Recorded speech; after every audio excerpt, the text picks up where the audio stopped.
All right, it's 6 o'clock. I'd like to call the November 14th Madison City Council to order, please. So, with that, I'd like to ask Pastor Timmons to come lead us in prayer. Hey, guys, we're starting. Greg, is this on? It's not that high. Hey, guys, we're starting meeting.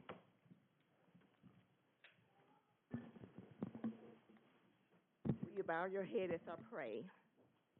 Dear wise and loving Father, thank you on behalf of all who are gathered here. Thank you for the many and abundant blessings. Thank you for life itself, for the measure of health and strength. I pray for our mayor and for the various levels of city councils, for this assembled council. I'm asking you that you graciously grant them with a sense of welfare and true needs to our people, a keen thirst for justice and rightness, the ability to work together in harmony even when there is honest disagreement. I pray for the agenda set before them today. Please give them assurance of that you would be pleased, Lord, and that we will benefit for those who live and work in our beloved city of Madison. I ask this in Jesus' name I pray. Amen. Amen. Thank you, Pastor. Please join me in the pledge. I pledge allegiance to the flag of the United States of America and to the republic for which it stands, one nation, under God, indivisible, with liberty and justice for all. And can I get the roll call, please?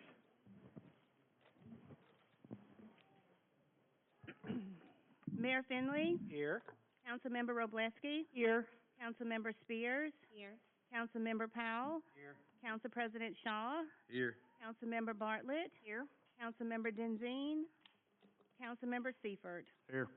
We have a quorum, so we'll move forward. And now we have the reorganization. Tonight, we're going to reorganize the council where they will select a new president and pro tem. And my question to council tonight, do you have any recommendations? I'd like to nominate Ranae Bartlett for a city council president. Any others?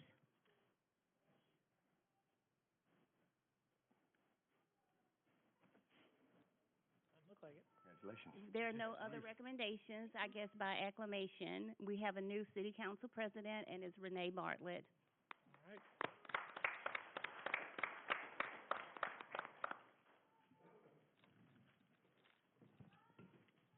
Thank you.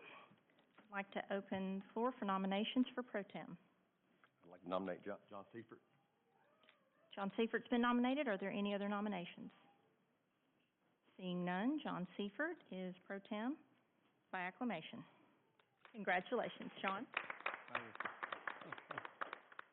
I have one set of appointments I need to make, and that is for Finance Committee. I'd like to nominate Greg Shaw, Teddy Powell, and Connie Spears for the Finance Committee.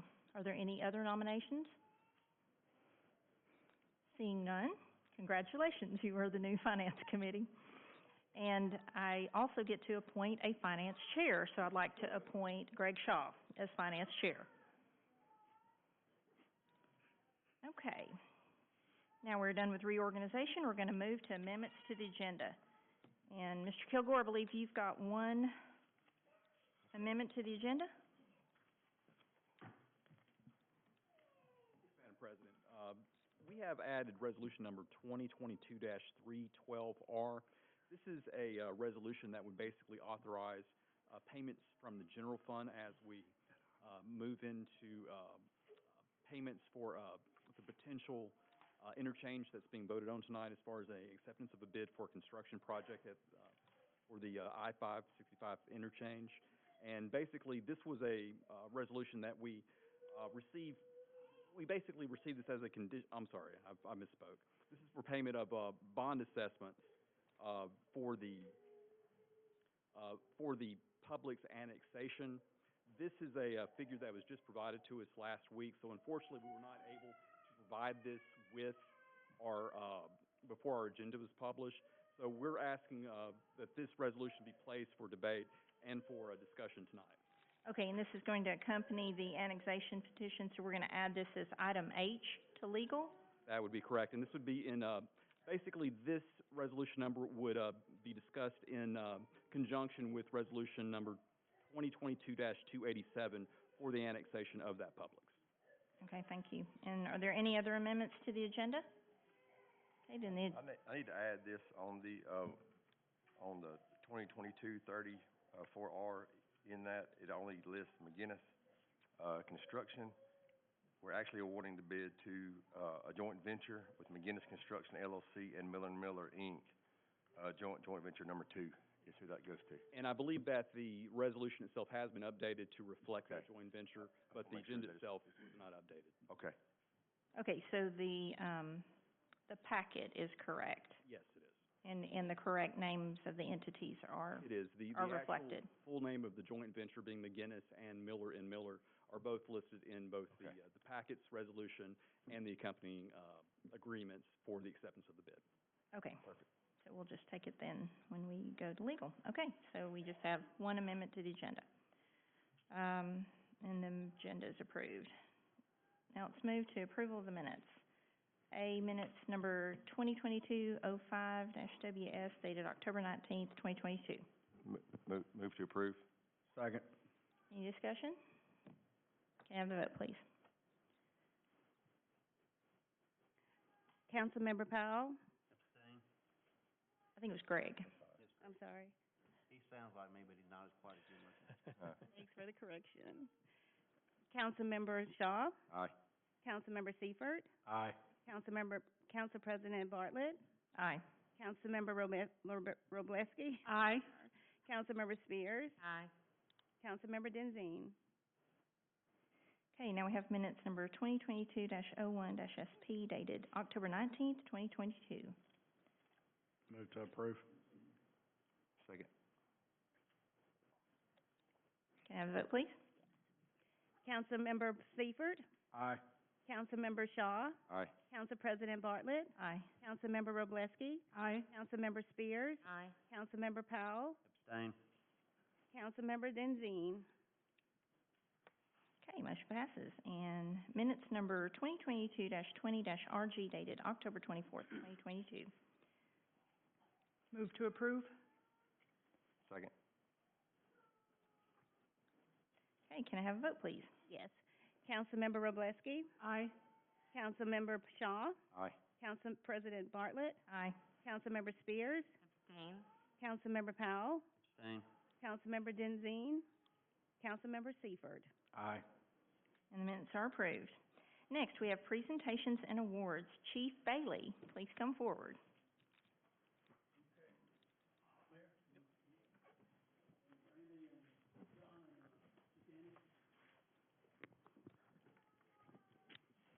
So tonight, we're going to celebrate and recognize 3 life saves that we established and were able to perform. We, as in the community, you'll notice that they are a little bit months old, and you'll understand that as we talk about the process we go through. But it takes a while for us to get to this point through the application process, and Chief Williams does that, as well as getting us straight for all these awards. I want to thank her for that up front. And I'm just going to read off the different awards. And then as I read them off, the recipients, if they could come here, sort of first group here, and then second and third. And one reason is you'll notice it's not, 2 of these first 2 awards are 3 days apart. Well, we work every 3rd day. So a lot of these are the same people. So instead of having them go sit down and come back up, we figured this was the best way to manage this time. So. Okay, we have 3 separate calls where a life was successfully saved as a result of outstanding service from the individuals here tonight and a few that couldn't make it tonight. We understand that a community chain of survival is strong in some localities in our country, and we strive every day to be among those localities. Tonight, we are honored to present awards to several members of our Madison Fire and Madison Police Departments, MC, and citizen rescuers. So the Star of Life is awarded to someone who successfully saves a life while performing medical interventions.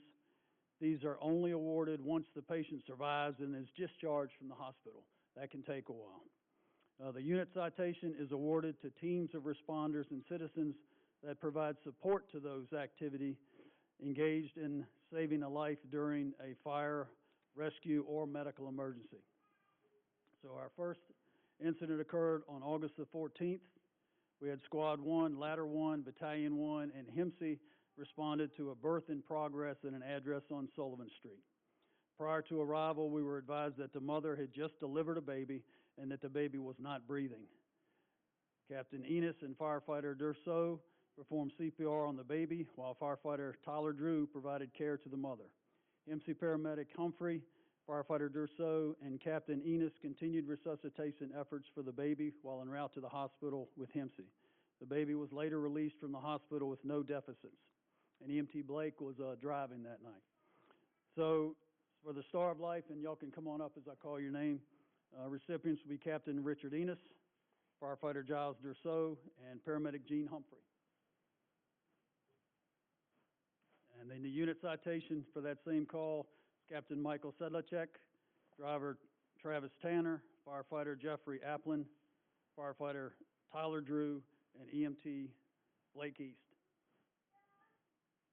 So again, if we're going to end up crunching up, so you'll get the hang of it. Okay, that was our first one. So I want to give them a round of applause for that.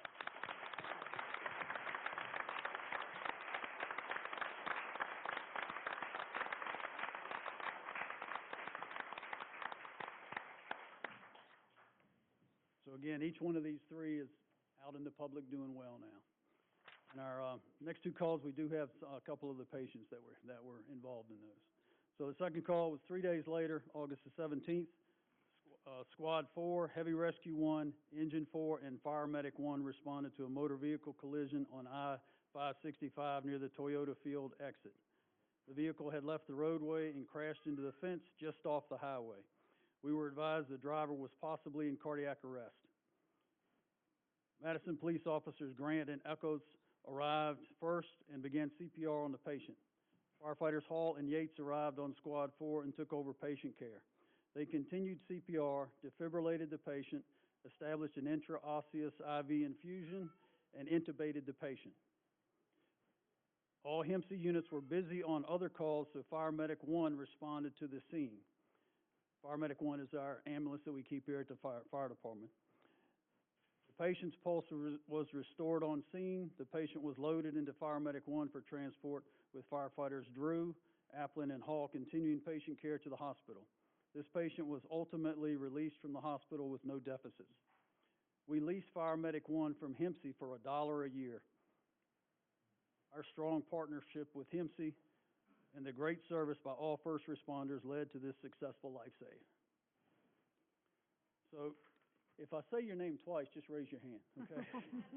So for the Star of Life, we had firefighter Luke Hall, firefighter Sam Yates,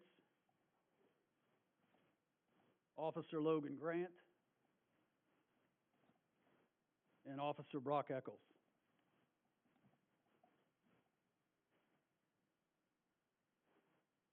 And unit citation was Richard Enos. Richard, again.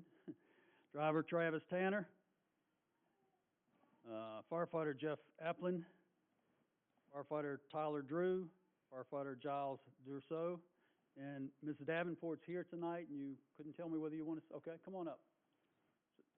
She wanted to say something. Good evening. My name is Lauren Davenport, and I'm the patient. What you didn't hear is that my 13-year-old daughter actually made the phone call to 911 and was on the scene. Sorry. Thank you so much. The word I think of is difference.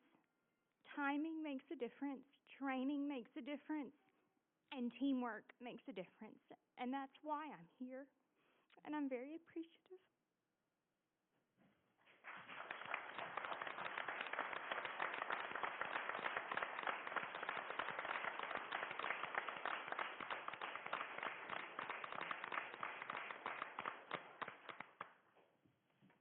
And our our third and final call for this evening occurred on September 28th.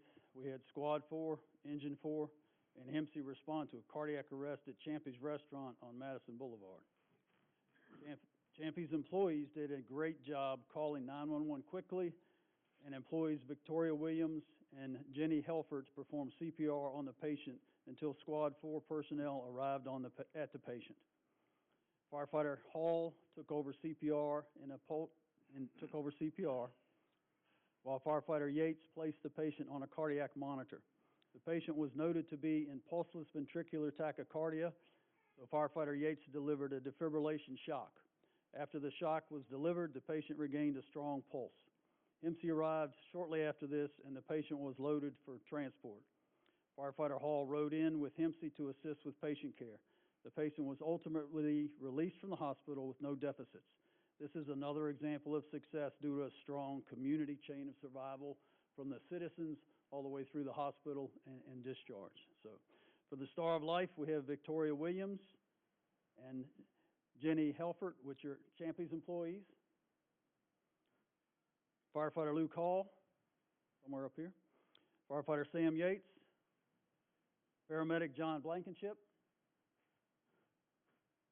And for unit citation, EMT Dustin Morrow. And our patient is here.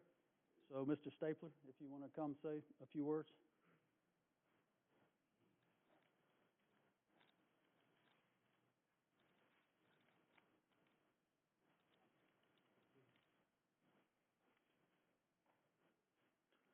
I'm not a public speaker, and after this, I guess you'll figure out I'm not a public writer either.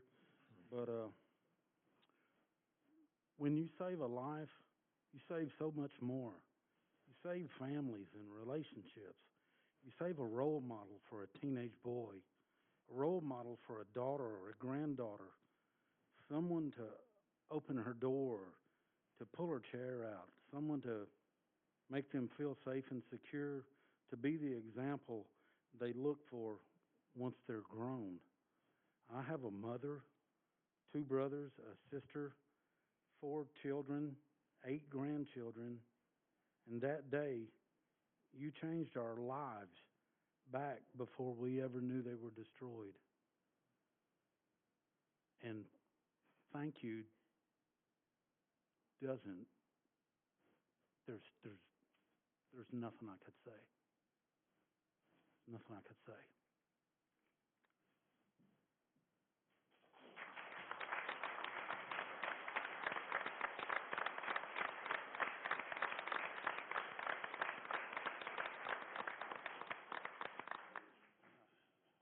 I just want to end by saying thank you to our community. Thank you to our city council that gives us the resources and support to do this. Thank you again, for all the citizens that take citizen CPR and make this possible.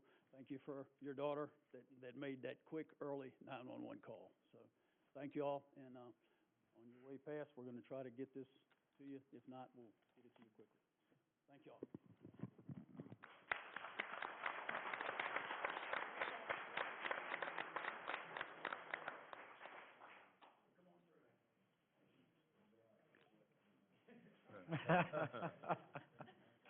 I love it.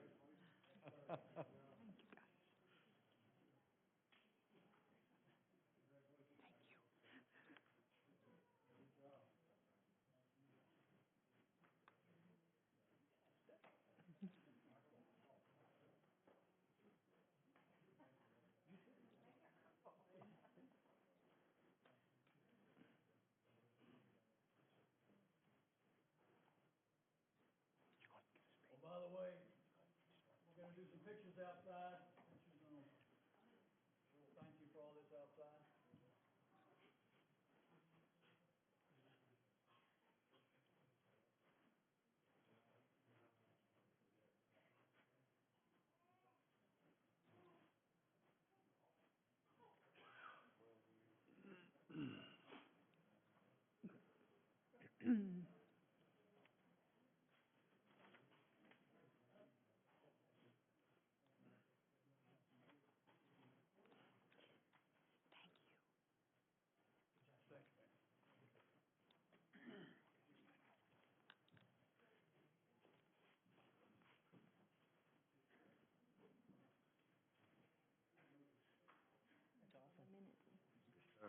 Oh, yeah, absolutely.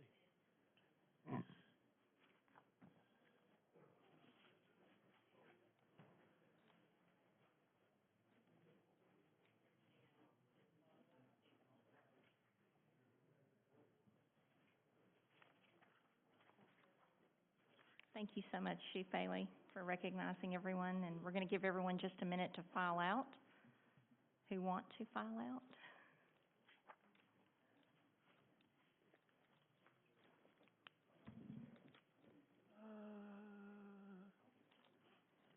Yeah, I'm not sure.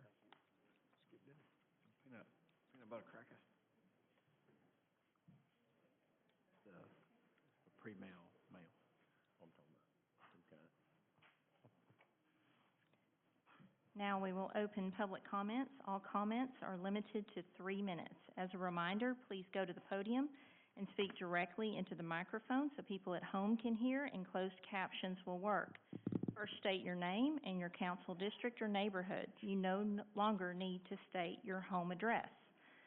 Address your remarks to me as City Council President, and the council will not enter into dialogue at this time. This section of the agenda is for you, the public, to inform us, the City Council, about your views. If you have questions, we will ask staff to address them at an appropriate time after the meeting. We had a couple of cards submitted in advance. The first person who is asked to speak during public comments is Thomas Arnold. Thank you, Madam President, Mr. Mayor, council members. So my name is Thomas Arnold. I am a resident in District 1 in the Walden neighborhood. I've come to ask you today for some help. Recently we've had, our residents have had several negative experiences at our, one of our entrances to our neighborhood. There's a median in the middle of the strip. It's on Walden Glen Road, on the western side of the road, and it intersects with Browns Ferry Road. In that area, the median, we have people parking, and we've had to have Madison Police Department come out on multiple occasions to address the issues there. In some instances, the people parking there are blocking the street. Sometimes they're children, teenagers, recently adults, that are also getting in the street and preventing people from traversing the area. What I'm asking you today is for some help in passing a city ordinance that would restrict parking in that area, make it a no parking zone, and potentially install 2 no parking signs, potentially the ones that either say no parking in the median, or a nice no parking sign, the P with a red circle and a slash with an arrow showing no parking from here forward. The reason we're asking this, recently I mentioned that we've had Madison Police come out. We've tried to contact the parents of these individuals or the adults themselves. It's become borderline combative and almost bordering violence. Madison Police Department is investigating to see if charges need to be pursued. We've had one officer said that there should not be any parking in the area. It is a safety violation, and that it's not safe as people transit in and out of our neighborhood. Recently, this last week, I believe, or about a week and a half ago, Madison Police Department reviewed our city ordinances and Alabama state laws and found no way that they could enforce that as simple safety.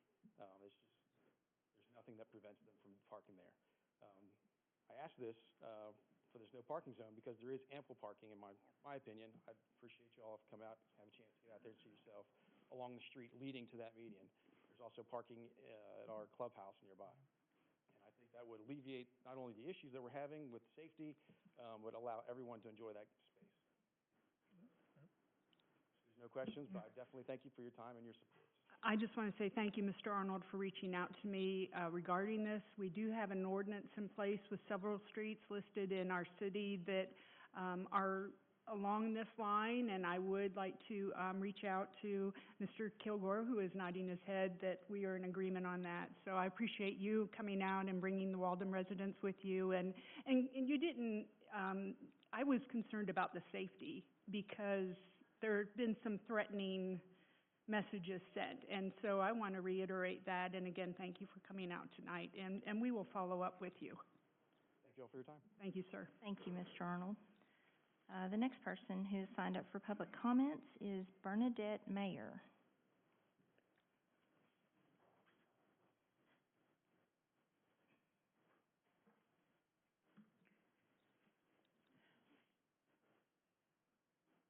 Good evening. My name is Bernadette Mayer. My husband Dwayne Mayer is with me. We're in District 5. Ranae Bartlett is our council person. We live in Heatherwood subdivision on Southwood Drive. Been very, very concerned about the large bond issue and other items that are coming up very, very quickly. We've had 2 large bonds already in the past.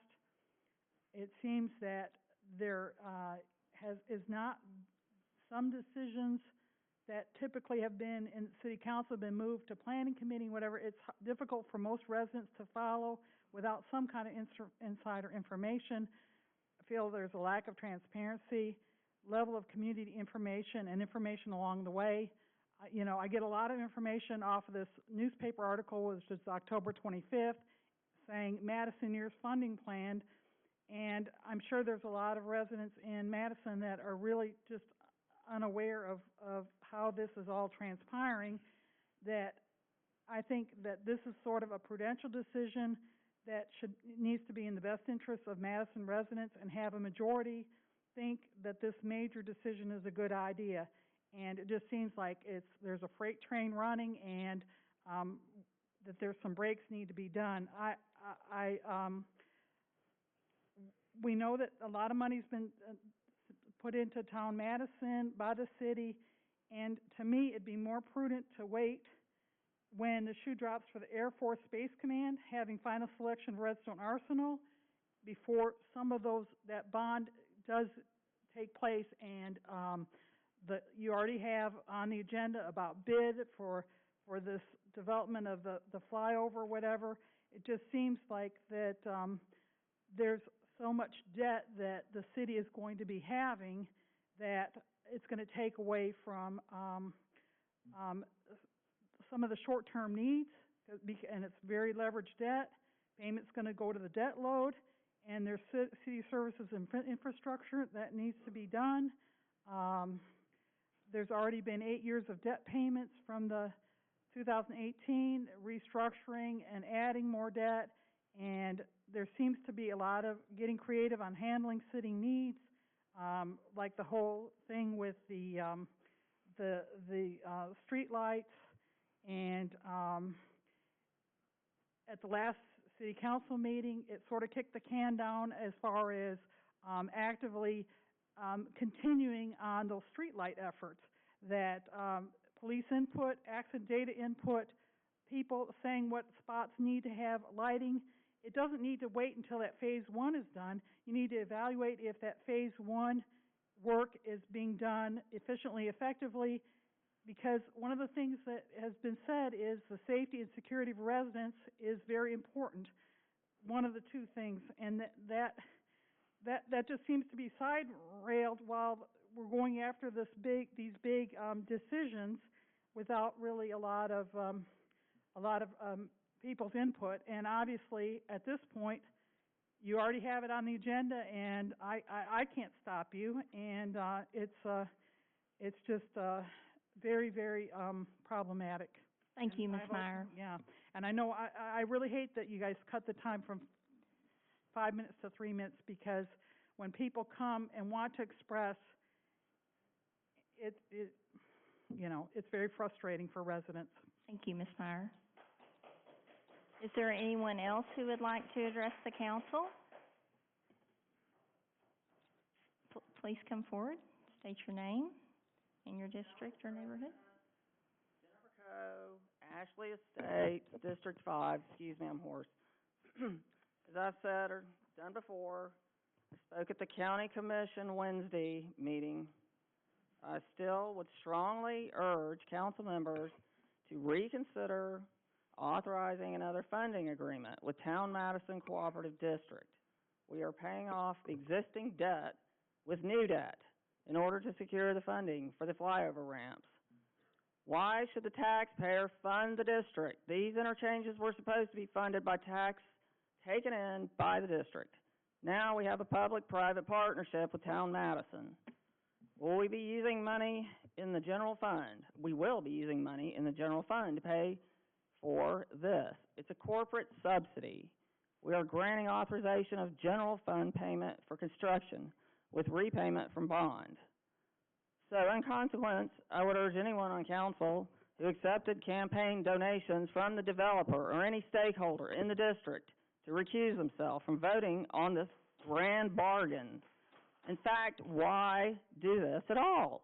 Why is it, what's at stake if we just do nothing? At least for now. Will the world end if we don't build this interchange? What's the urgency? I'm just wondering what is so urgent about it? On a related note, there was a mass text from Huntsville Real Estate PAC to Madison residents urging people to sign the petition for council manager. How did they get our phone number? Anybody know how they got our phone number? Thank you. Thank you, Ms. Coe. Is there anyone else who'd like to address the council?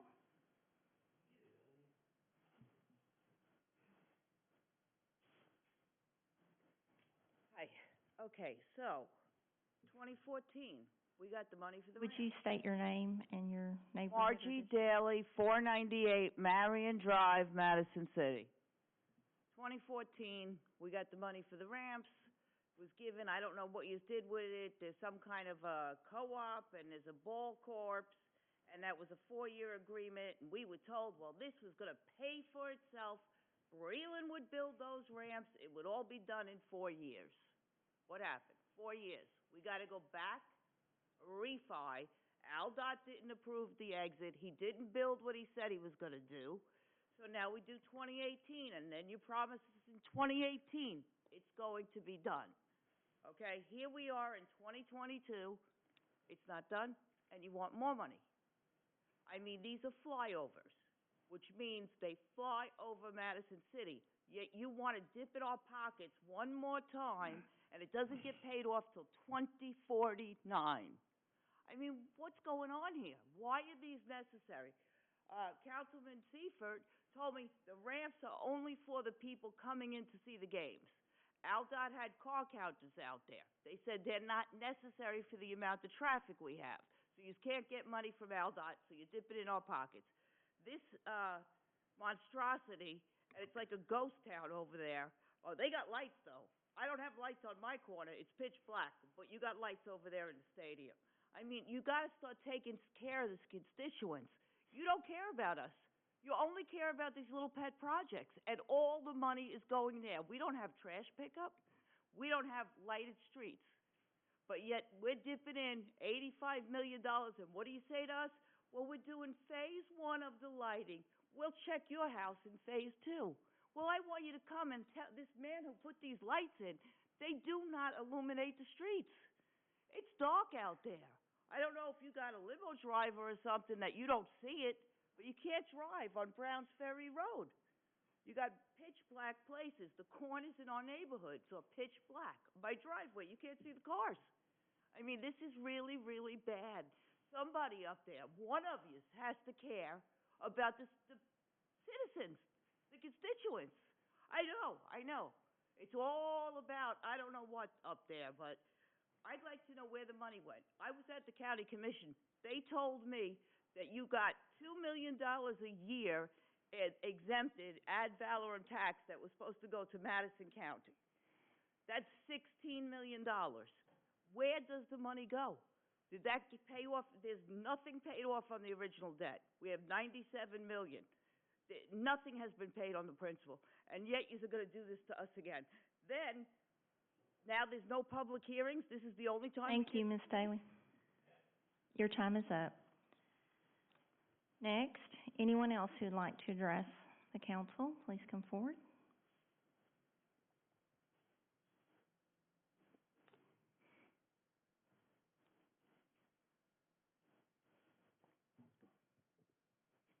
My name is Sarah Parker. Actually, I was just wondering if you could go over the rules for speaking again. Sure, you have 3 minutes. We just ask you to state your name and your district, or if you don't know your district, your neighborhood. And then could you tell us why it's changed so suddenly? It hasn't changed. It's actually a part of our policies that's been in place and that's council passed. Well, what I mean is, how did you become president, was that announced? Ms. Parker, I'm not gonna engage in this back and forth. You've got 3 minutes, so. That's what I mean, is you've shut the city down. When do we ask questions? You can send an email. Right. This time is for you to speak, not for us to engage in a back and forth. So citizens don't hear each other anymore, that's my question. Right, so you've shut the city down effectively tonight to 3 minutes. What is your objective? And nobody else can speak. I'm just wondering if all of you agree with this? So, Ms. Parker, I'll address your comments, but the clock is ticking. I understand. That was changed back sometime last year when we addressed, standardizing that across everything. And that was a decision we made in conjunction as council, looking at how different cities do things and trying to look at what was standard across the template.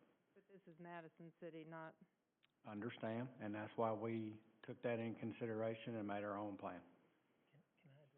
Sure, go ahead. Every meeting I always talk about, I have 2 hours every 2 weeks set aside for citizens to come, and it's 30-minute sessions. You can call the mayor's office, you can book one of those sessions at any time, and I welcome the chance to hear any of your thoughts that you have.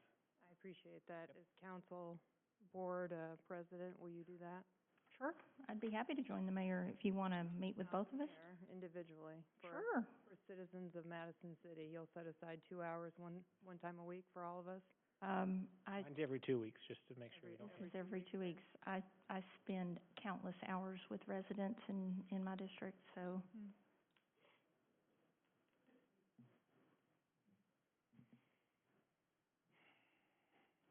Anyone else like to address the council? Seeing none, public comments closed, and we're going to move on to the consent agenda and finance committee report. I'm going to begin the committee report and state as former finance chair, the members of the finance committee have reviewed the bills to be paid as well as the items on the consent agenda. I'd like to point out acceptance of a donation from Senator Tom Butler in the amount of $5,000 to the fire department. Also, I'd like to point out that the Finance Committee currently is scheduled to meet tomorrow, but I want to defer to our current Finance Chair in terms of what his plans might be. We're going to move that meeting. I'm going to get with the Finance Department, with Roger and some other people, and we'll set a new date, and we'll reschedule that meeting. Okay, so We'll post it once we know. Okay, so we'll reschedule Finance Committee meeting that's originally scheduled for tomorrow, and with that, I'd like to submit the Finance Committee report for approval. Second. And is there any discussion? I just want to ask, do you have an approximate time for when the new finance committee will be meeting? Will it be more likely in the afternoons, or? I don't know yet. I'm going to talk to them and talk to the department Okay. heads and kind of see what fits, Okay. and then we'll Maybe go back to before the council meeting? That was we'll great. talk to everybody Okay, and kind of sounds see what good. Thank you. Okay, can we have the vote, please? Council President Bartlett, Aye. Councilmember Shaw, Aye. Councilmember Wroblewski, Aye. Councilmember Spears, Aye. Councilmember Powell, Aye. Councilmember Denzine, Councilmember Seifert. Aye. Okay, motion passes. Presentations and reports, Mayor Finley. All right, just two quick things. First, to all of our veterans, thank you for your service. We had veterans, in this case, it's Veterans Week. We started off a week beforehand, go the entire time with multiple events throughout this community, and it's culminated on Veterans Day with the parade in downtown Huntsville. Both chiefs brought the fire truck down, and throughout the rain, we enjoyed Old 48 and went through the parade. I'm amazed at how many people were out on the streets in the rain. I mean, it's just, this is a unique and community which I'm very proud to be a part of. Secondly, we had the opportunity on Friday, November 4th, to celebrate Madison at the Toyota Field. It was put on by our Madison Chamber of Commerce. What used to be the State of the City address, it was held in this room on a Thursday night with about 25 people here, of which about half didn't really want to be here. We had close to 1,000 people at that event where they were able to hear a lot about what is going on in Madison. There's 3 different videos that have been done, that were done for that event, but they've all been put on both our website and our social media platforms. If you'd like to learn a little bit more about what's happening in Madison and some of the real facts that come along with it, we'd appreciate that you take a chance to view that. Very appreciative of Samantha Magnuson. She's our communications specialist. She's the one who did those in-house. They're fabulously done and very much appreciated. With that said, that's all I have. Okay, thank you. District number 1. Yes, ma'am. I'd like to thank Emily Peck, who invited me to the Mae Jemison College Academy, along with Representative Laura Hall, Huntsville Council President John Meredith, and I were all in a forum for her American government class, and just really enjoyed engaging with the students. The future is very bright, and just want to tag on to what's been set up here. I have constituents here in this audience. I can think of one gentleman who had a question, and I went to his house and answered his question for him. And so we are available. If you will reach out to us individually, would be very happy to meet at the situation of where it is, or I've had many meetings at the Starbucks, at Kroger, over a cup of coffee. So we're all appreciative of what our citizens have to say. If you're not comfortable with that, send an email, make a phone call.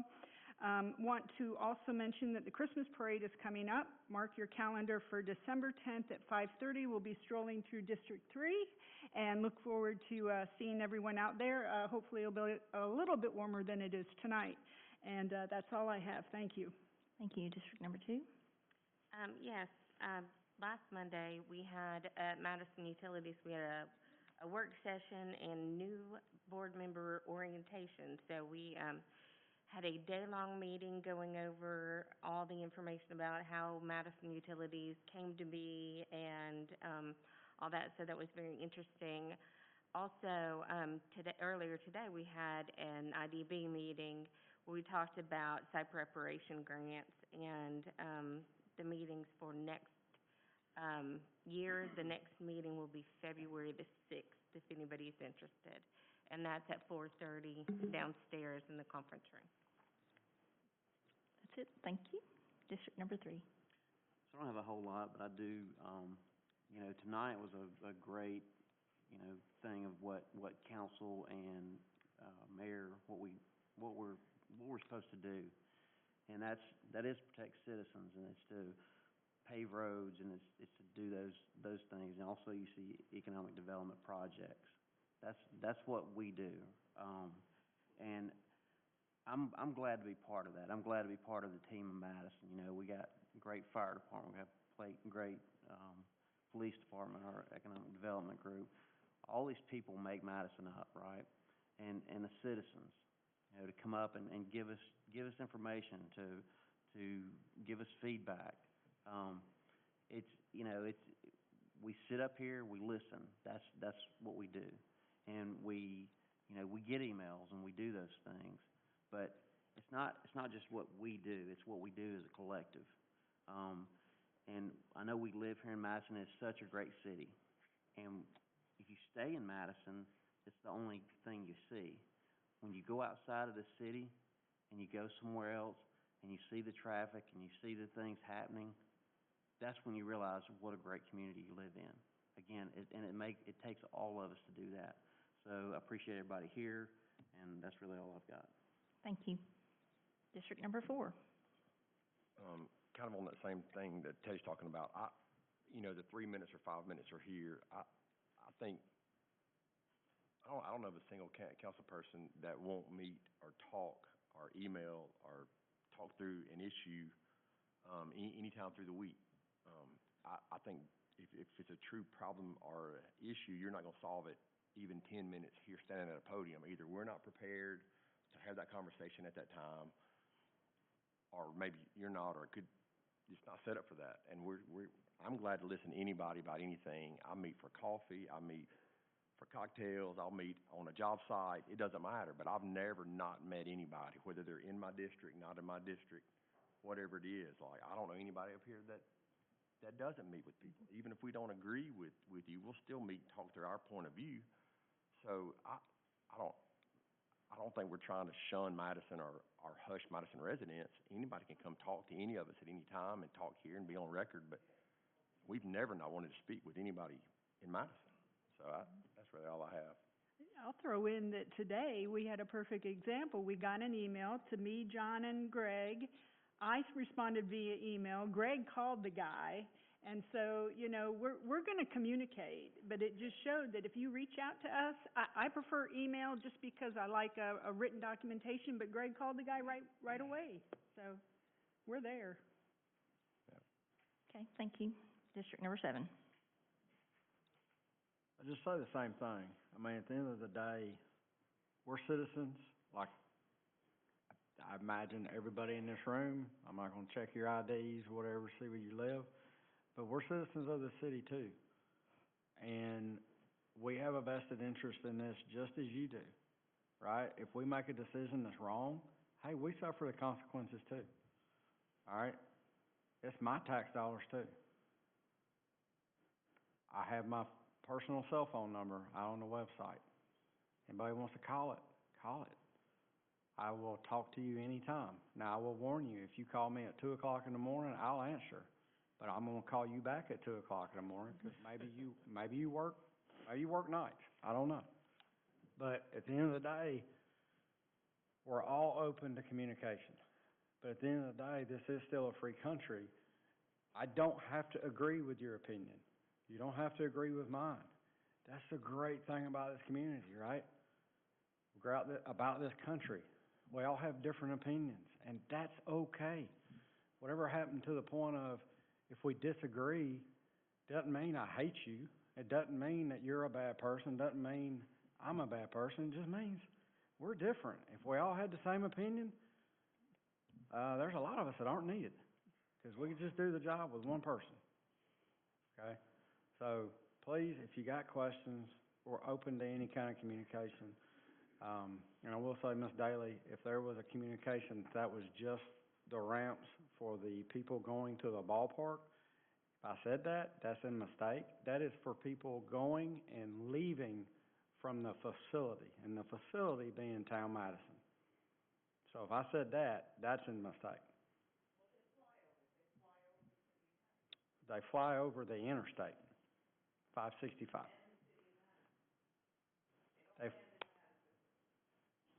Town Madison is Madison. And on the other side is Madison. That's all I have. Thank you, John. Just have a couple of things. First, I wanted to commemorate that November 8th was the anniversary of our new chamber executive director, Michelle Epling. She did an outstanding job, as Mayor Finley just outlined, with Celebrate Madison, but she's taken a new energy to her duties at the chamber, and we're very appreciative. We want to celebrate that. I also want to thank Greg Shaw for serving as president for the past 2 years. You might have been chuckling for a minute there as you were going, great, you're getting the heat now. But I really want to appreciate you because when we first came on board, we had 3 new members. You were so kind, so welcoming. I learned a lot from you. And I'm excited that I get to continue to work with you as finance chair. And so I just want to thank you for your service the last 2 years. And then finally, there are multiple ways to communicate with the council, and many people in my district anyway email me when they have concerns, and you know who you are out there because you got an email from me at 2:30 this morning. I was up very late reading through the final drafts of all of these agreements that we're looking at today. We've been working on this for really a couple of years. I'll just tell you and address one of the comments about how this feels so sudden, and I can see why you feel that way as a member of the public, especially if you're not here at every meeting, if you're not seeing. We have some people who are here a lot, so they have been seeing the progression, but we hired an independent financial advisor almost 2 years ago. And it was one of the first things that I was involved in as a finance committee member. And so I've been looking at numbers and spreadsheets and working with the analysts for almost 2 years in anticipation of a possible deal so that we could figure out a way to complete the I-565 interchange. And we've happened upon it just because there are certain economic indicators and certain projects that are coming up off the ground, and we're going to talk more about that later as we consider that vote. But if you want to email me, please do. I do respond to emails. If a phone call is better, I can do that as well. And with that, we're going to move forward to board and committee appointments. And Teddy, I think these are yours. I have two. Both are for zoning board of adjustments and appeals. They're reappointments. One is place 5. It's Lisa Lorendine. Okay, let's take that first. Are there any other nominations? Then we will let Lisa Lorendine take place 5 by acclamation. Okay. Next. Also, for place 3, David Kessler. Okay. That's reappointment. As supernumerary 1, or, oh, he was supernumerary 1 to place 3. Right, he's going from supernumerary. Numerary. I'd say that word, but, I'm not really. He's gonna be I'm not gonna super. get it out. It's like saying Massachusetts. He's moving from there to place 3. Okay, are there any other nominations for place 3? Seeing none, we will accept David Kessler by acclamation to place 3. And then, Teddy, are you also looking for other applicants for supernumerary? Actually, I think we have.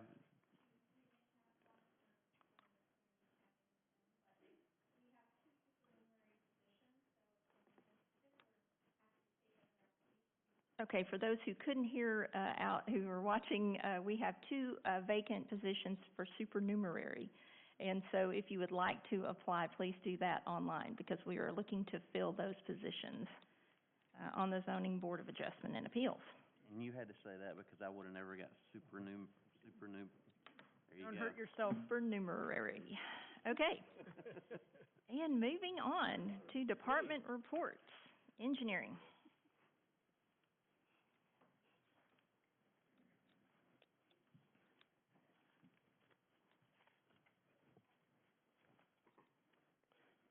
All right. First, I have resolution number 2022-283-R, authorizing a professional services agreement with GMC LLC in an amount not to exceed $130,750 for engineering design services. This is for a drainage project to address the Mill Creek ditch erosion. This will actually be paid from Public Works Department budget. Move to approve. Second. Any discussion? Seeing none, ready for vote. Councilmember Seifert, Aye. Councilmember Shaw, Aye. Council President Bartlett, Aye. Councilmember Wroblewski, Aye. Councilmember Spears, Aye. Councilmember Powell, Councilmember Denzine. Motion passes. All right, next is resolution number 2022-293-R. This is authorizing a professional services agreement with Halliburton Surveying and Mapping LLC in the amount of $3,200 for topographic and boundary survey along Seeger Rd. This is for sidewalk extension to Acorn Drive. Move to approve. Second. Any discussion? Ready for a vote. Councilmember Shaw, Aye. Councilmember Spears, Aye. Council President Bartlett, Aye. Councilmember Wroblewski, Aye. Councilmember Powell, Councilmember Denzine, Councilmember Seifert. Aye. All right. And finally, resolution number 2022-301-R. This is accepting into public use and maintenance the subdivision improvements for 3 Park Preserve Phase 2. Move to approve. Second. Any discussion? All the I's dotted and T's crossed, ready to go. Pardon? Everything signed off on it? Yes, sir. Councilmember Spears, Aye. Councilmember Shaw, Aye. Council President Bartlett, Aye. Councilmember Wroblewski, Aye. Councilmember Powell, Aye. Councilmember Denzine, Councilmember Seifert. Aye. Motion passes. Thank you. All right, fire.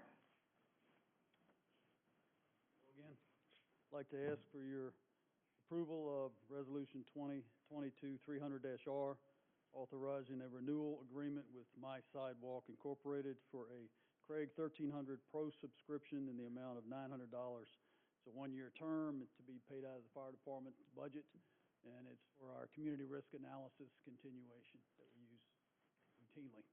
Move to approve? Second. Motion in 2 seconds. I'm gonna give it to Connie. All right. Any discussion? Ready for a vote?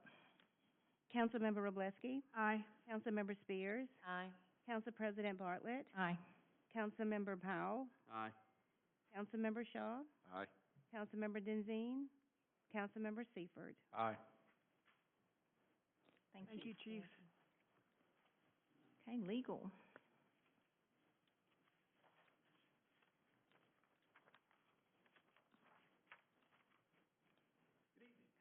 Legal has prepared a number of resolutions for consideration tonight. I'll start with resolution number 2022-295R. This is a resolution to obligate the American Rescue Plan Act funds for the purchase and renovation of what many know as the Hexagon property that's located over at, I believe it's on Business Park Boulevard. Basically, what we have is we've been allocated $5,003,914 in ARPA funds, and this resolution would basically allocate those or designate what those would be used for. As I understand, this would be for the purchase of this property, which basically, as I understand, is going to be for Building 23A, a couple of recreational fields that are about 13 acres, and including a parking lot. So basically, this is kind of the initial step toward actually going in and doing the sales and purchase agreement, allocating the monies. Then we can actually finalize whatever agreement for the purchase of that. So having said that, I would submit resolution 2022-295 for discussion. Move to approve. Second. Is there any discussion? Maybe give a little bit of background. First, Hexagon, the old Intergraph, great partner. We started talking to them a year or so ago about the ability to use some of the recreational fields and their gym for some of the overflow that we in the city need, in many instances for our adult programs. As the city has matured, our adult programs need to also. So there are already 2 existing softball fields, baseball fields, 2 soccer fields, some tennis courts that would need to be revitalized, bathroom out there, as you talked about, how many acres? 13, I think? I showed it as being 13. 13. We then started talking to them about Building 23A, which is about 38,000 square feet. And in between the fields and the building is a parking lot. So in all, we're looking to purchase all of that, with the start of most of this ARPA money going towards Building 23A's revitalization, which would be for Fire Station 4, which is needed as we grow to the south. That would take care of all of Madison Boulevard, Town Madison, the Edgewater, Mountain Brook communities on the south side. The parking lot helps us in multiple ways, but most importantly, overflow parking for the stadium. As we look to continue to grow events there and wanted to make sure that we were covered, we could utilize that with some sort of transit system to get folks back and forth, in many instances, even for the parking for the folks working the events at Toyota Field. And when if additional money is left or additional money is needed, we're going to revitalize those fields, and especially the tennis courts and eventually a pickleball, I'll just call it a complex, as that has continued to grow. That's down the road once that's secured. So thank you to Steve Smith out of the mayor's office as city administrator. He's been working directly with the Hexagon folks. This gives us the ability to then finalize a deal with them to move all of that forward. Thank you, Mayor. Seeing no other discussion, ready for a vote. Councilmember Spears. Aye. Councilmember Powell. Aye. Council President Bartlett. Aye. Councilmember Wroblewski. Aye. Councilmember Shaw. Aye. Councilmember Denzine. Councilmember Seifert. Aye. Next, legal has prepared resolution number 2022-294R. This is a resolution that would ratify an agreement with the law firm of Han Arundel regarding general obligation warrants that are being discussed tonight. Basically, this resolution is simply to authorize outside counsel at Han Arundel in order to proceed with representation should the council vote to ratify the funding agreement and move forward with that plan. Move to approve. Second. Any discussion? Ready for a vote? Councilmember Shaw, Aye. Councilmember Powell, Aye. Council President Bartlett, Aye. Councilmember Wroblewski, Aye. Councilmember Spears, Aye. Councilmember Denzine, Councilmember Seifert. Aye. Okay. Now, Mr. Kilgore, the next three resolutions that you're proposing, or two resolutions and the ordinance, are three items that were part of an agreement that the council entered in terms of considering all of these at the same time at a work session on October 19th. And then there was a first reading on October 24th for the annexation petition and the funding agreement. So I'm going to set that up for you so you can go whatever order you want to. Yes, Madam President. First, I believe we should probably, it may make sense to start with Resolution 2022-304 regarding the acceptance of a bid for construction of I-565 Phase 2 westbound ramps, C and D. This would be item D under legal. Basically, what we have here,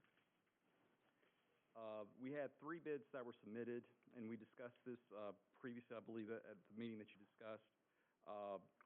We have a lowest bid from the joint venture of McGinnis Construction LLC and Miller Incorporated Joint Venture 2 in the amount of $36,780,000 to complete the overchange, or what we were calling the flyovers. This had been recommended as the lowest responsible bid, and the resolution that we have submitted here is for the acceptance of that bid. Move to approve. Second. Okay, is there any discussion? I'd just like to thank them. I know they've worked with us throughout this process, and I'd just like to thank both of those companies for being willing to work with us on this. Okay. I'll speak on the whole thing here. Okay. All right, after it's over? Mm-hmm. Okay. All right. Ready for a vote?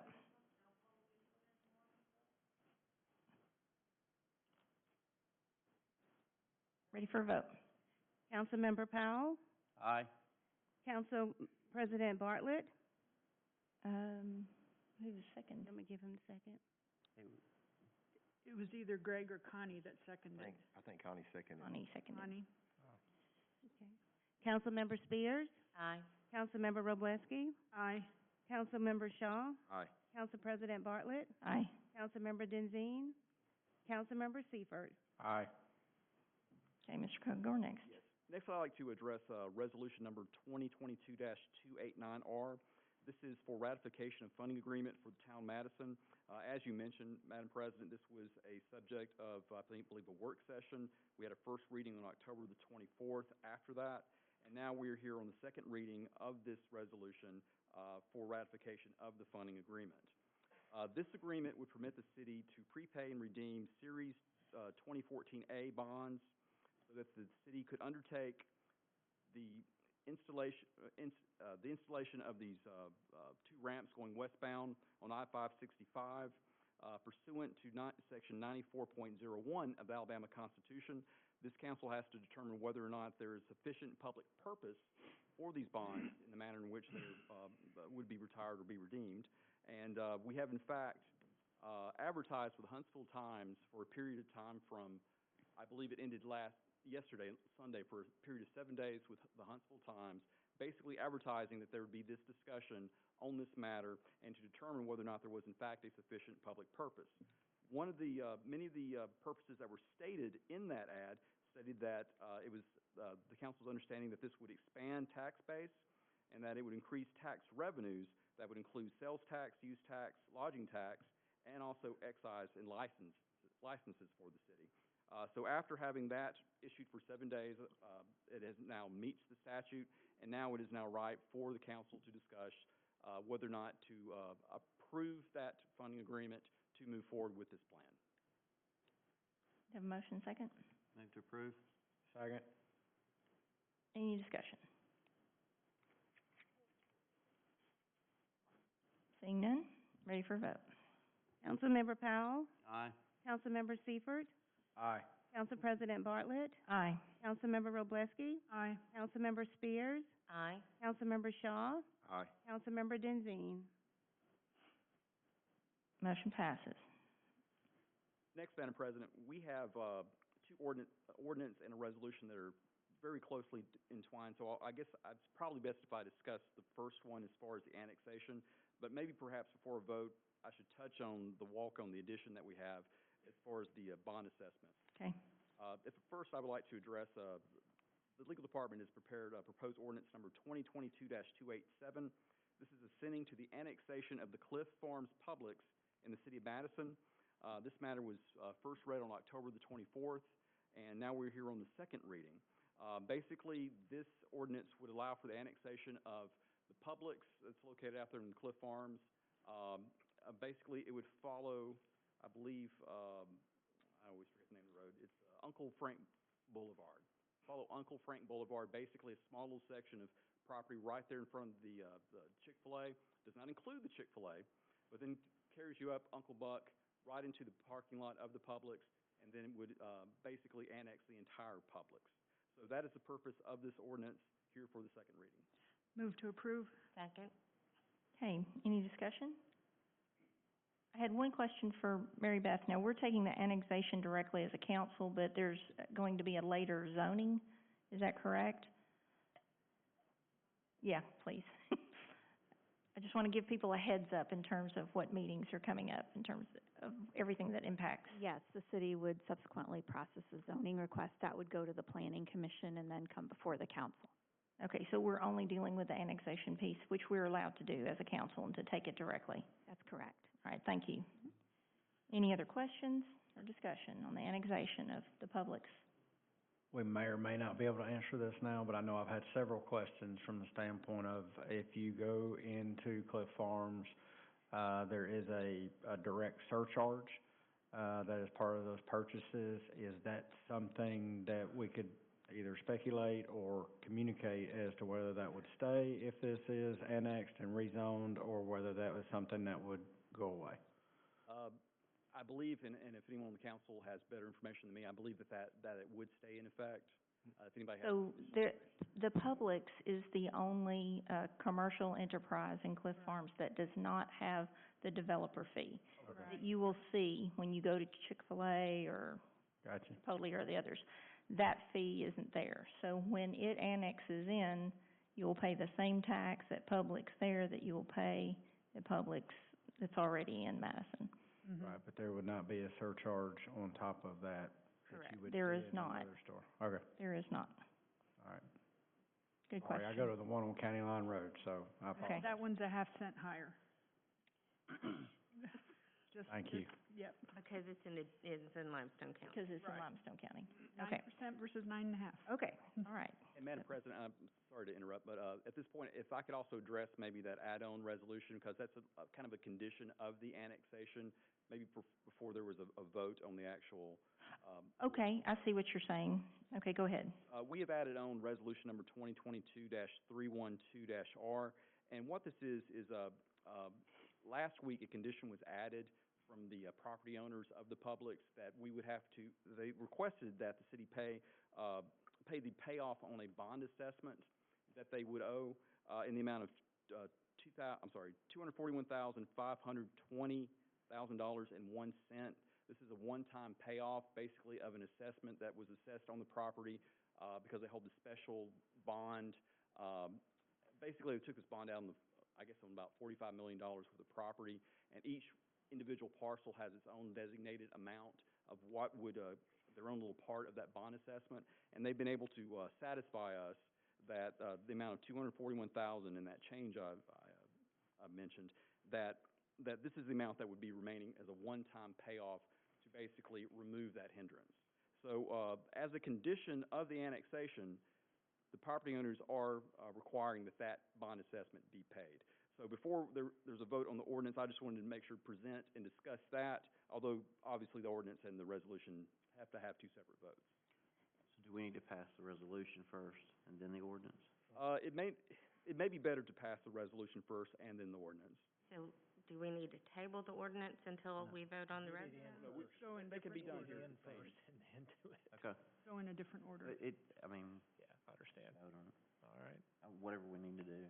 Okay, so what you're saying is, as a condition of the cooperative district that was set up in Cliff Farms, they have to pay in a certain amount of ad valorem tax to help support the infrastructure that was built in Cliff Farms.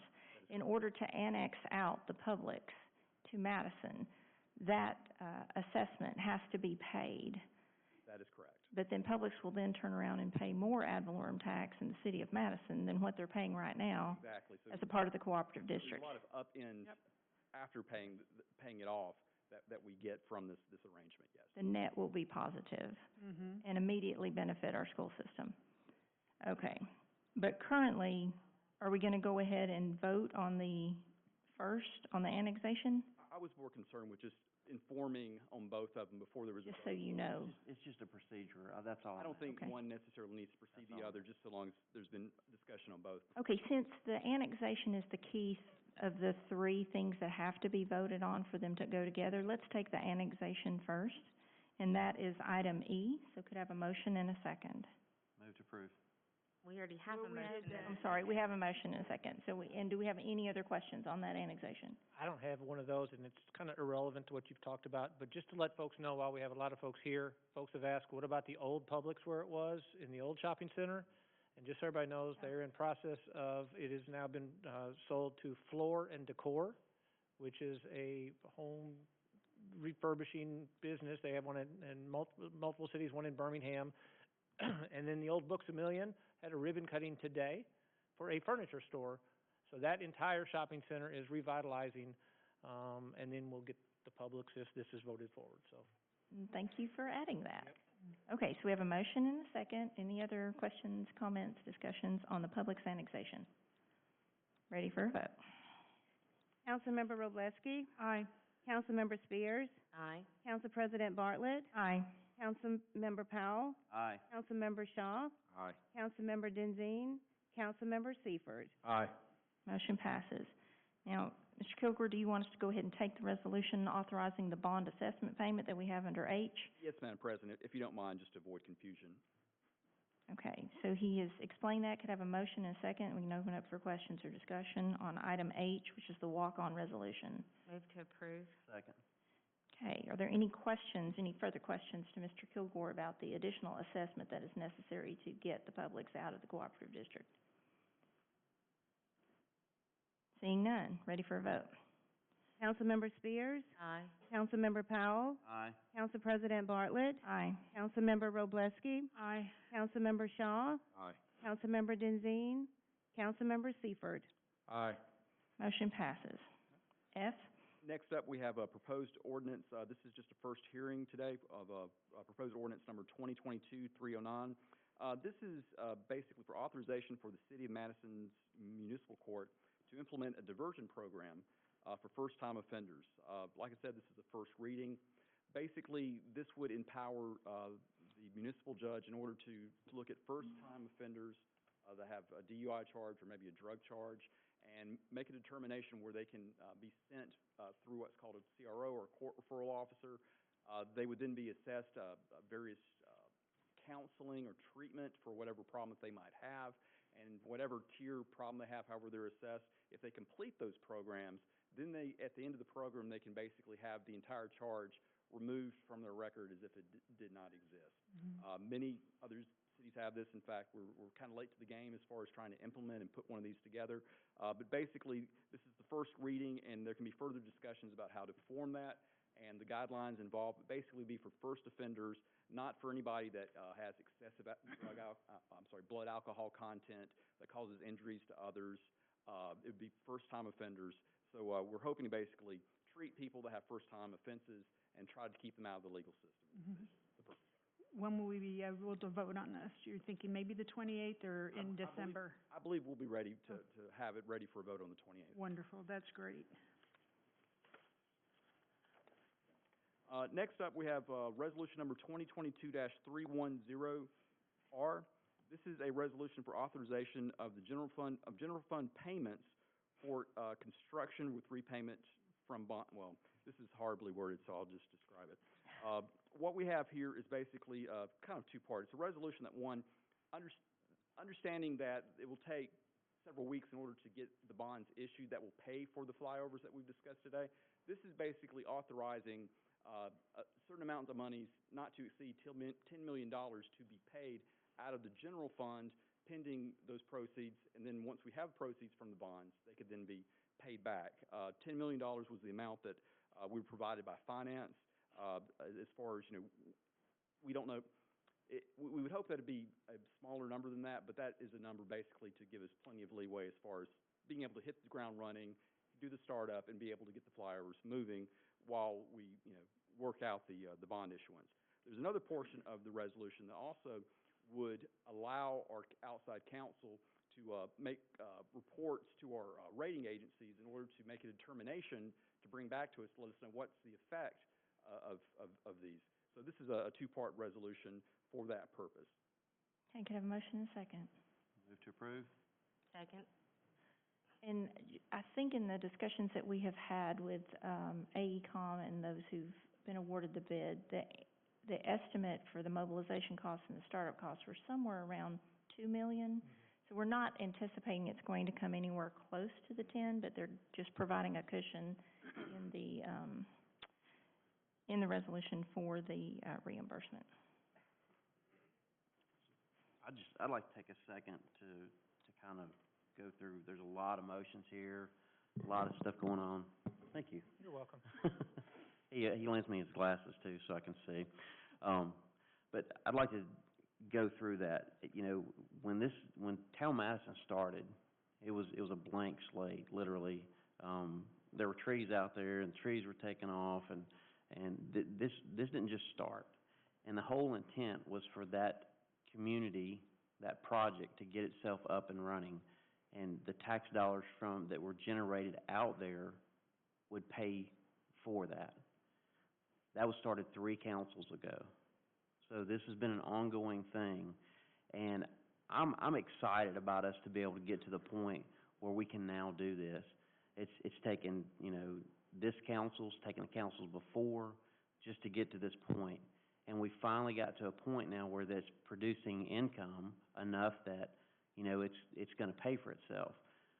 But we weren't 100% sure, so that's when we go out and we get another piece of property that developer particularly owned, to pay for it.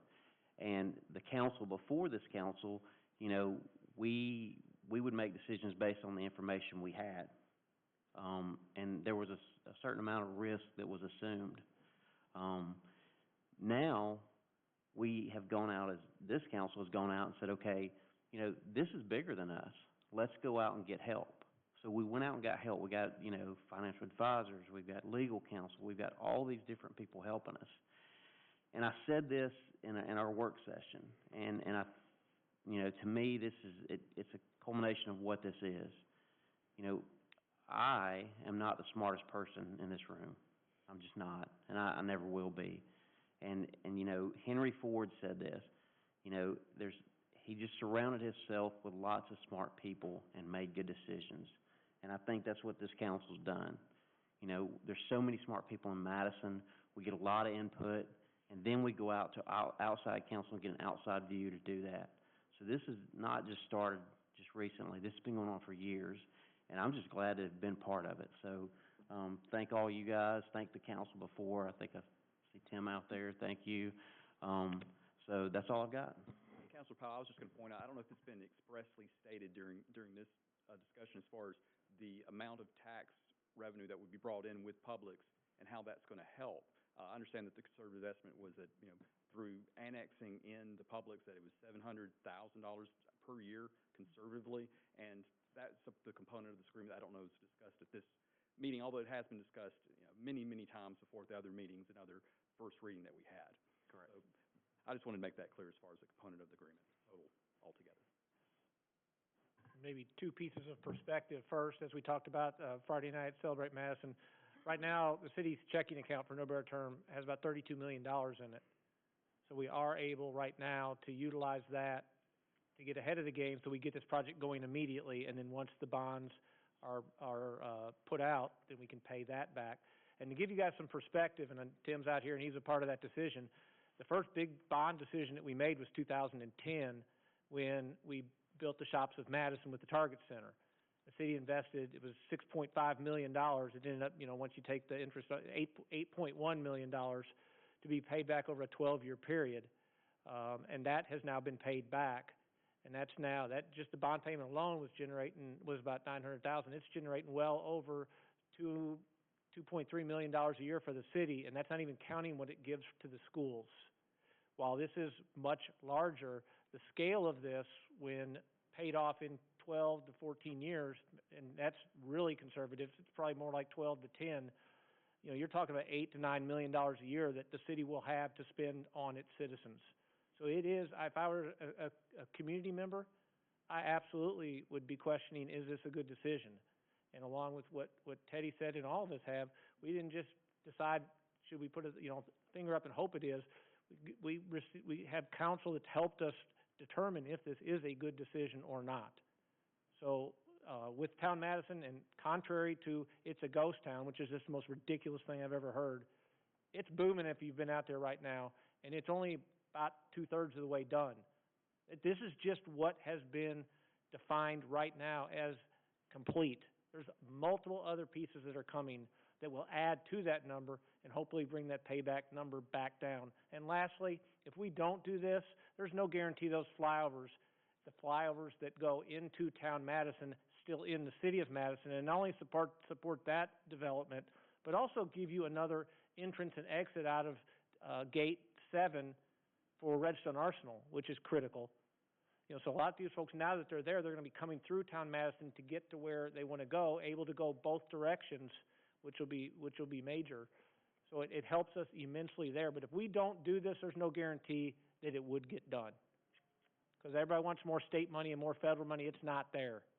It's not there for this project. So this at least makes sure that the investment that we've made is complete. And I'll end by saying, when we take over the Town Madison bond, whatever we want to call it, one of the things that we extract out of that for our own money is the first 3 hotels. When we did the ball stadium, the Toyota Field, when we put the pro forma in place, the lodging tax is mostly what pays for that. And we said if we can get 3 hotels, we're golden. If we get 4 or 5, we're just above all of that. And there's already a 4th hotel with the Marriott and a 5th one in the plans, and that's just within Town Madison, not even counting what we have that's on Madison Boulevard or someplace else. So it is something that's a big thing for our city, but it's also one that has a huge reward with businesses that's already there, not that we're just hoping comes. Thank you for giving me a chance to say that. Sure. Any other comments, questions on the penny motion? One thing I do want to comment on is the amount of debt that we're going to be taking on, because we don't do this lightly. And one of the things that we have done and we have continued to study is what our debt limit is. And earlier we had passed a resolution to note that this is a public infrastructure project, and we can borrow up to 50%. We have a 50% debt limit, and I wanted to let you know, because I check with our finance director every week in terms of where we're at, and we could not be here without him helping. He's very conservative. He's very cautious in terms of how we structure our debt, and he reported to me that we actually have over $420 million of breathing room in debt when we reach our 772 amendment limit. So whatever we're taking on, whatever it ends up being whenever we go to the bond market, we can well afford it and stay within that 50% debt limit under Amendment 772. So it is solid, and the projections are solid, and our choices are, what we're looking at is a current funding agreement that was passed in 2018 that provides that all the money that generates out of Town Madison goes to the developer, except for the money that we've taken out for the stadium payments. And we don't have a flyover. We don't have a complete interchange that brings in more traffic, brings in more shoppers, brings in more people to come to that area. This funding agreement allows us to not only take on the building and the completion of the interchange, but excess revenue that's going to be generated that our financial advisor has described to us in 3 previous meetings. the excess revenue comes to the city. So we can take care of paving and lights and all of the other things that you're asking us to do. This is a revenue generator by building and completing the interchange. And that's why I think it is a wise decision for us to move forward. All right, we're ready for a vote. Councilmember Powell, Aye. Councilmember Spears, Aye. Council President Bartlett, Aye. Council President Wroblewski. Just Councilmember, aye. You said Council President Wroblewski. Aye. I'm sorry, Lisa. Aye. Sorry, Maura. Councilmember Wroblewski, Aye. Councilmember Shaw, Aye. Council President Bartlett, Aye. Councilmember Denzine, Councilmember Seifert. Aye. Motion passes. Thank you, Mr. Kilgore. You had a lot to do. Planning is next.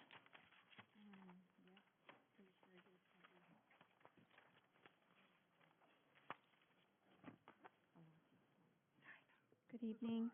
The first item is ordinance number 2022-265, and this is for vacation of a utility and drainage easement on the west side of county line, south of Huntsville-Browns Ferry Road, south of the Walgreens, and this is to accommodate a project that's going forward. Happy to answer any questions if you have them. Move to approve. Second. Any questions, discussion? Ready for a vote. Councilmember Spears, Aye. Councilmember Powell, Aye. Council President Bartlett, Aye. Councilmember Wroblewski, Aye. Councilmember Shaw, Aye. Councilmember Denzine, Councilmember Seifert. Aye. Your next item is proposed ordinance number 2022-298, and this is to establish the first arts and entertainment district in the city of Madison. Matt Davidson, principal planner in our office, has been shepherding this through, and I've asked Matt to just go over the basic premises of the district because it's new. We'll be asking you to take action at your next meeting, but wanted to give you a little bit of an overview for this meeting. Good evening. So what's before you tonight is the first reading of a proposed ordinance that would create an arts and entertainment district within town Madison. And I don't know if you're familiar with the Huntsville or Athens Art and Entertainment District, but it allows patrons within certain commercial establishments to take an alcoholic beverage outside, walk around with it as long as they stay within the district boundaries. So the proposed boundary limitations are from Zert Road all the way over to Toyota Field. And if you can go to the next slide. Kind of shows you the outline of the proposed boundaries. And staff's also proposing certain arts and entertainment markings throughout, some flags, just to let patrons know that they are within the district. And that's on the next slide. And also some district boundary markings that we would be installing from a city standpoint. I'm available for any questions.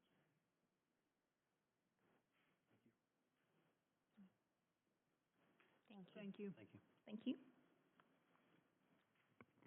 Your last planning item is proposed ordinance number 2022-307, and this pertains to approximately 3-acre property on the west side of Slaughter Road, north of Yancey Road. You may recall that in January, actually it was December, January, and February, there was a lot of discussion, and we held a public hearing regarding this property. Originally, there was 17 acres.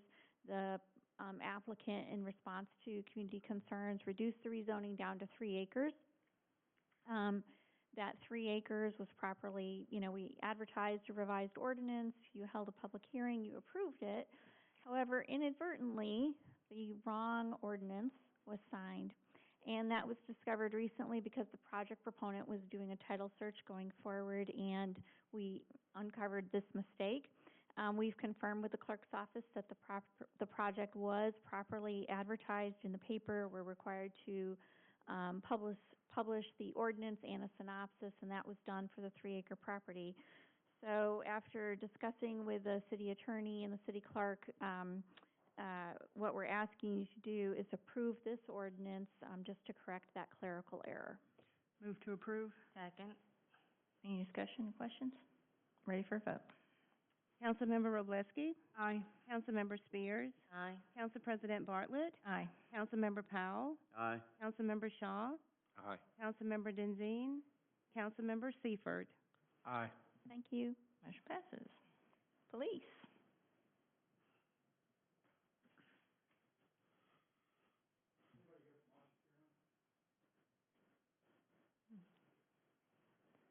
Good evening. I'm here for resolution number 2022-302R, and this is to authorize a memorandum of understanding with Asha Kiran to provide translator services to us. Just give a little background.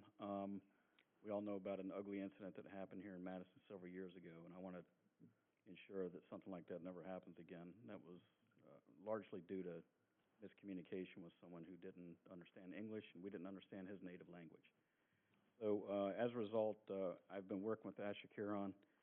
They've provided us training for our officers for cultural awareness and cultural sensitivity, and have also agreed to provide translation services to us for the various languages that are spoken in this area. We provided them with some training to how to do help us in domestic violence investigations and things like that, and we look forward to using those types of services. So again, we don't have any type of miscommunication, and we can adequately provide service to everyone in our city, whether they speak our language or not. Move to approve. Second. Any discussion or questions? Just want to add thank you to them because they don't charge the city for this, and it's a wonderful benefit to our citizens. And Chief, I want to commend you for how purposeful and intentional you have been in reaching out to the Indian community and making efforts like this. This will go a long way. Mm-hmm. Ready for a vote? Councilmember Wroblewski, Aye. Councilmember Spears, Aye. Council President Bartlett, Aye. Councilmember Powell, Aye. Councilmember Shaw, Aye. Councilmember Denzine, Councilmember Seifert. Aye. Motion passes. Recreation. My favorite person tonight. Hobble on up here.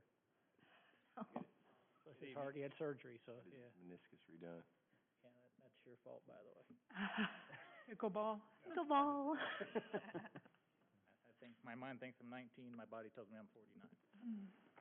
But anyway, I have a proposed ordinance, or resolution, I'm sorry, 222-285-R, authorizing the purchase of a restroom building from the Public Restroom Company for Kids Kingdom 2 project in the amount of $346,543.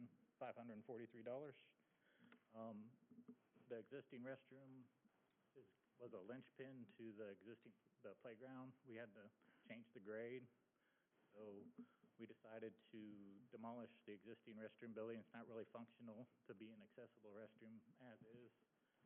Did a lot of research, came out and found a company out of Nevada that will build a prefab building. It'll have 4 slots, be totally accessible. We'll have, you can set the doors to lock at a certain time, so problems we have at night will be reduced because the doors will be locked, when the park closes. Be happy to answer any questions. Move to approve. Second? Do we have a second? Second. Did you have a diagram you I wanted do to have a show? slide. So I blew up everybody's computer today with like 17 emails because the first description didn't have an adult changing table, and having been the McDab liaison, which is a disability advocacy board for 5 years, that is just critical to have an adult changing table. We have the children's or the infant one that will hold up to 30 pounds, but if you have a child with special needs that's in a wheelchair, much like we were able to do at Toyota Field, McDab sponsored and gave a donation. So the point that I wanted to show with this slide is this description, this slide is different than what's in the agenda packet. The agenda packet doesn't show the adult changing table. So I want you to know that there are 4 restrooms. The 2 on the far side are ACC, which is the ADA designation, and they will have adult changing tables available. And I just want to thank council and Corey especially for your patience today as I panicked in seeing this, that it didn't have the adult changing tables. And I'm so thankful, Corey, that you were able to reconfigure it. The size is a little bit bigger. It goes from 7 feet 2 inches to 8, I think it is. And Thank you. This was critical for, our ADA community. Okay, ready for a vote? Councilmember Wroblewski. Aye. Councilmember Spears. Aye. Council President Bartlett. Aye. Councilmember Powell. Aye. Councilmember Shaw. Aye. Councilmember Denzine. Councilmember Seifert. Aye. Next. The next resolution I have is 299-R, authorization to enter in an agreement with Madison City Schools for transportation services for the City of Madison Christmas Parade. As most of you know, we have a lot of marchers that take place in that parade. This allows us to transport them back to where they can be picked up by their parents. Move to approve. Second. Any discussion? Ready for a vote? Councilmember Powell. Aye. Councilmember Seifert. Aye. Council President Bartlett. Aye. Councilmember Wroblewski. Aye. Councilmember Spears. Aye. Councilmember Shaw. Aye. Councilmember Denzine. Motion passes. Next item is Resolution 2022-303-R, authorization to agree to membership conditions for the Miracle League. I've been approached by a resident that wanted to start raising funds for a Miracle League field in our park system. For those of you that aren't familiar with Miracle League, it's a field that children, adults, anybody with a disability can still participate in baseball or softball or whatever activity. It's in our park master plan. This will allow us to get a location, a price, and it provides us use of the Miracle League name and fundraising. And it will also give us construction drawings that we can take and get cost estimates for to help with fundraising. Move to approve. Second. Any discussion or questions? I'll just say there's been a huge amount of interest with McDab, and we're there to support you with this. Thank you. Ready for a vote? Councilmember Wroblewski. Aye. Councilmember Spears. Aye. Council President Bartlett. Aye. Councilmember Powell. Aye. Councilmember Shaw. Aye. Councilmember Denzine. Councilmember Seifert. Aye. Thank you, Corey. Any other miscellaneous business or announcements? We are looking at tentatively November 30th for a work session, for a council work session. So we've got that penciled in. If there's nothing else, entertain a motion to adjourn. Moved. Okay, we are adjourned. You have your own class.